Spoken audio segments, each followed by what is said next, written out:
I just finished a walk and I decided that rather than give something up for Lent, I am going to be intentional about starting my day and the rest of my days until I leave this planet with gratefulness. I decided to do this because I realize, as a number of you are probably aware of, I have experienced a great deal of loss for some very personal, close friends of mine, and to the point where it has left me numb and in a saddened space that I can't seem to get out of. But today I have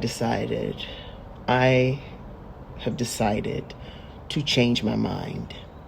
Everything starts in the mind.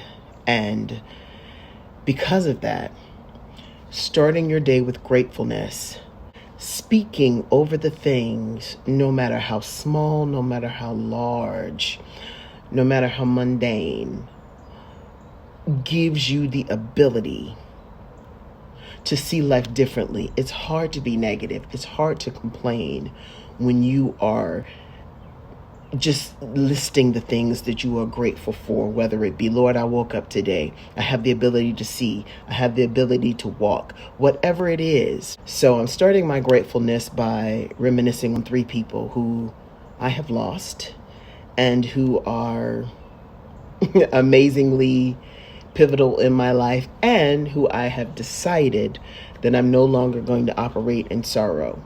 Javita Moore being one, because she was a longtime friend. So many things about her that people were aware of, and there was a part of her life that only the people who are closest to her know and experience. So I'm grateful to be able to say I'm one of those people.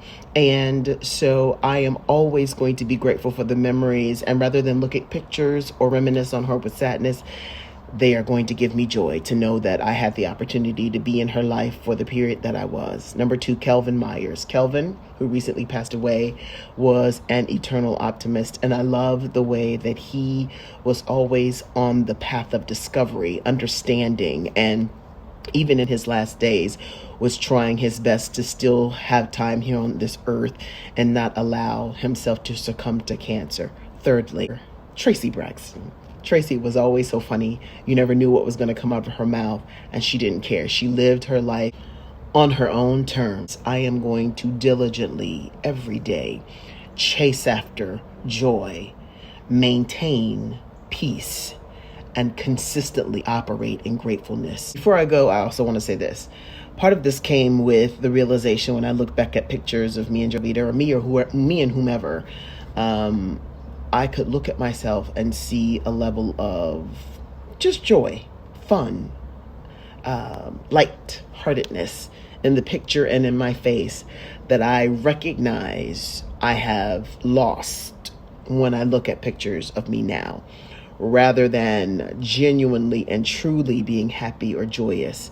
I'm smiling, but it doesn't necessarily mean I'm joyful inside or I'm happy.